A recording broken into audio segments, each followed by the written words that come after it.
तलाकशुदा पत्नी जिस सरकारी प्राइमरी स्कूल की टीचर थी, उसी सरकारी स्कूल में बतौर गेस्ट के रूप में एक शख्स को बुलाया जाता है जो कि उस प्राइमरी स्कूल में पढ़ाने वाली एक टीचर का 5 साल पहले जिनको वह मजदूर कहकर, ऑटो चालक कहकर उसके साथ रूड व्यवहार करके उसे तलाक देकर आ गई थी। वही पति 5 साल बाद एसडीएम की पद पर बतौर चीफ गेस्ट के रूप में इस स्कूल में आता है।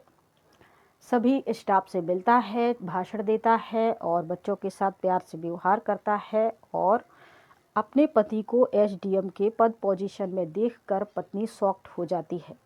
उसके मन में उसकी इस कामयाबी का राज जानने की उत्सुकता आ जाती है। वो सोचती है कि मैंने जिस पति को मजदूर, ऑटो चालक और बेकार समझकर छोड़ दिया था, आज वह इतनी पद पोजीशन और इतने मान शान से अपना जीवन कैसे जी रहा है। वो उससे कुछ पूछ पाती, इतने में ही वो अपने किसी अधिकारी के फ़ोन आने पर वहाँ चला जाता है और पत्नी उसके ऑफिस में मिलने के लिए उत्सुक हो जाती है। तो ये पूरी कहानी कहाँ से शुरू होती है, क्या है और कैसे एक लड़की साधारण से घर से आती है और पढ़ लिख कर जब सरकारी नौकरी मिल जाती है तो वह अपने पति को मजदूर कहकर छोड़ देती है।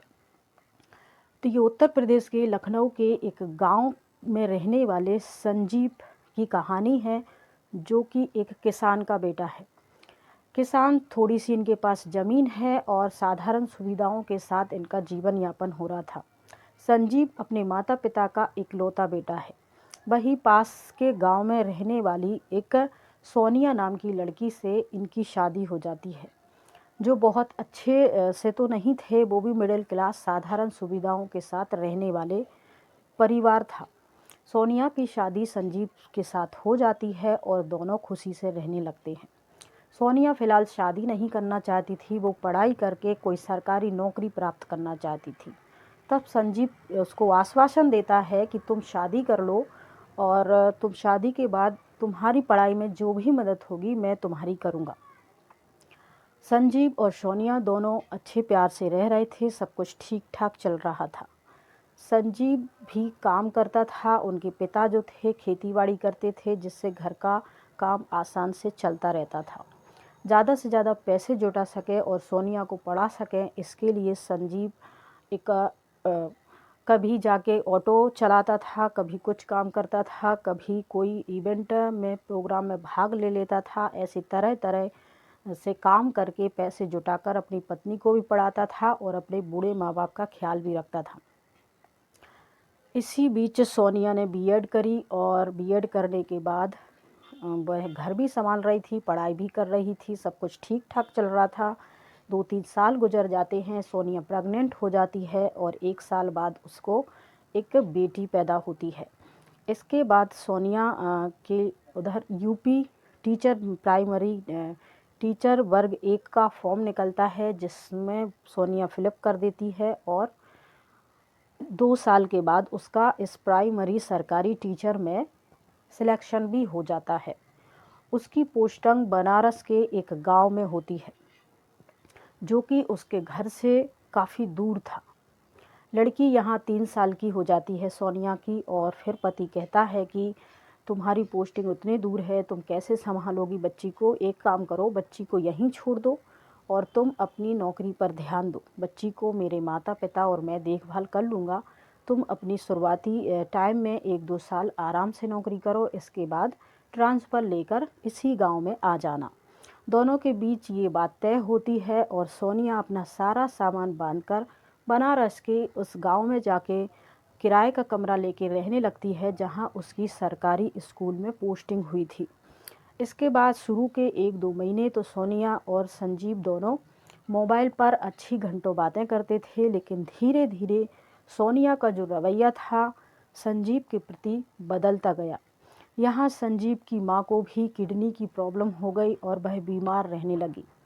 संजीव को पैसों की भी ज़रूरत पड़ती थी। वह सोनिया को फ़ोन करता था, लेकिन सोनिया अब संजीव का फ़ोन ना के बराबर उठाती थी और बात करती थी।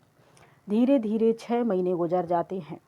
सोनिया को जब भी संजीव को मौका मिलता सोनिया को फ़ोन करता, लेकिन सोनिया फ़ोन रिसीव नहीं करती। कभी दिन में एक आध मिनट एक आध सेकंड बात कर लेती थी कि मैं ठीक हूँ, सब ठीक है, मुझे काम है, बाद में बात करेंगे, ऐसा कहकर वह फ़ोन काट देती थी। संजीव वहाँ परेशान था, अपनी माँ के इलाज के लिए इधर उधर दर दर भटक रहा था। पैसों की बहुत कमी थी, उसने ऑटो भी अपना बेच दिया था और वह अपना जो है मजदूरी करने लगा, होटल में जाके कप गिलास प्लेट साफ करने लगा। माँ की तबीयत भी दिन ब दिन बिगड़ती जा रही थी। यहाँ सोनिया भी संजीव की कोई मदद नहीं कर रही थी और संजीव के प्रति सोनिया का जो व्यवहार था वो काफ़ी बदल चुका था। एक बार सुबह सुबह संजीव ने सोनिया को फ़ोन किया, लेकिन सोनिया ने फ़ोन नहीं उठाया। 2 बार किया, 3 बार, 10 बार फ़ोन करने के बाद जब सोनिया ने कोई रिप्लाई नहीं दिया, तब संजीव को चिंता होने लगी और वो सोचने लगा शायद सोनिया को कोई परेशानी होगी, उसे मेरी ज़रूरत होगी। आज मैं सोनिया से मिलने उसके रूम पर जाऊंगा। संजीव अपने घर से बनारस के लिए निकल जाता है और रात के 9 बजे उसके रूम पे पहुंच के जब दरवाज़ा नॉक करता है, अंदर से जब सोनिया दरवाज़ा खोलती है तो अंदर का जो नज़ारा होता है संदीप देखकर एकदम से शॉक्ड हो जाता है। अंदर का नज़ारा ये था कि वहाँ एक शख्स, एक युवक पहले से कमरे में मौजूद था। जब संदीप ने उसको देखा तो संदीप को गुस्सा आया, लेकिन अपने आप को संभालते हुए सोनिया से पूछा कि ये युवक कौन है। तब वो कहती है ये मेरे साथ पढ़ाने वाला टीचर है, मेरे साथ ही पढ़ाता है और हम लोग स्कूल का कुछ काम कर रहे थे। संजीव समझ रहा था कि रात के 9 बजे स्कूल का कौन सा ऐसा काम होता है जो तुम कर रहे थे। इस पर दोनों की बहस होती है। ये जो युवक है वहाँ से चला जाता है और ये युवक मोंटी नाम का उसी के साथ प्राइमरी स्कूल में टीचर नहीं होता है, वहीं आसपास कुछ काम करने वाला युवक होता है। लेकिन सोनिया झूठ बोल देती है कि वह मेरे साथ पढ़ाने वाला टीचर है।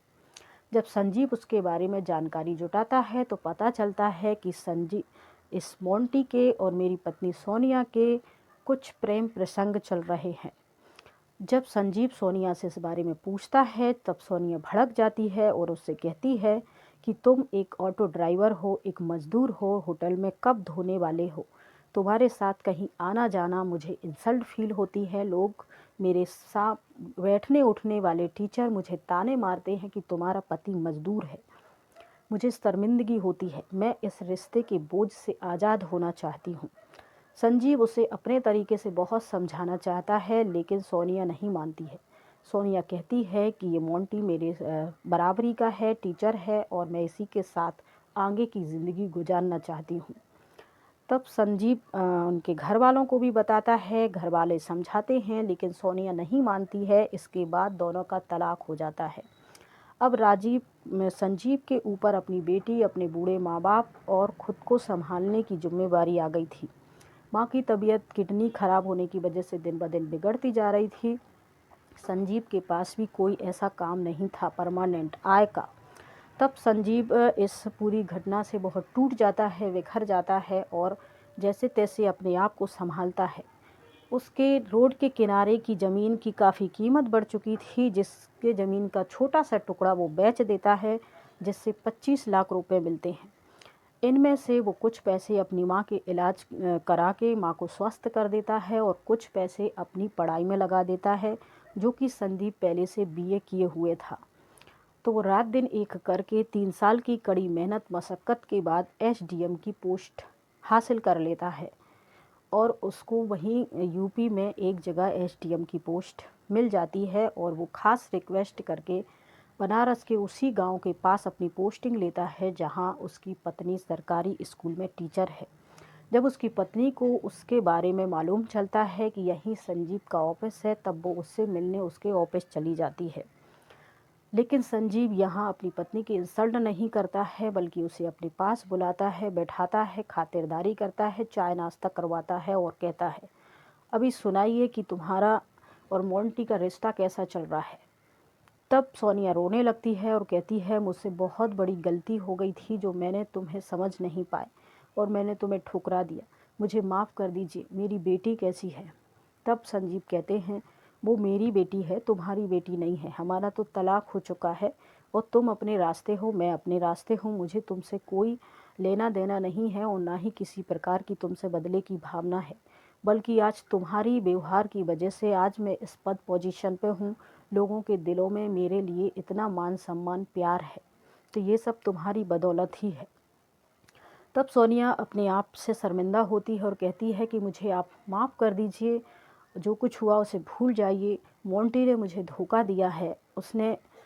मैंने एक ज़मीन का टुकड़ा ख़रीदा था घर बनाने के लिए, जिसे मोंटी ने अपने नाम करवा लिया था, ये कहकर कि वह बड़े लोगों को जानता है और इसकी डबल कीमत पे बेच देगा, जिससे हमें प्रॉफिट होगा।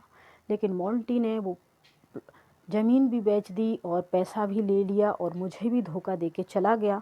उसकी ऑलरेडी शादी हो चुकी थी, वह अपने बीवी बच्चों के पास चला गया और मैं अकेली रह गई हूँ।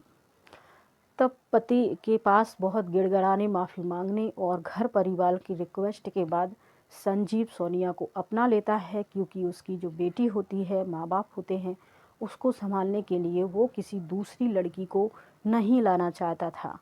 संजीव अच्छी पोस्ट पर था, उसके लिए एक से एक लड़कियों के रिश्ते आ रहे थे, लेकिन संजीव चाहता था कि उसका जो ऑलरेडी घर बसाया था वही फिर से बसे और वही आगे बढ़े।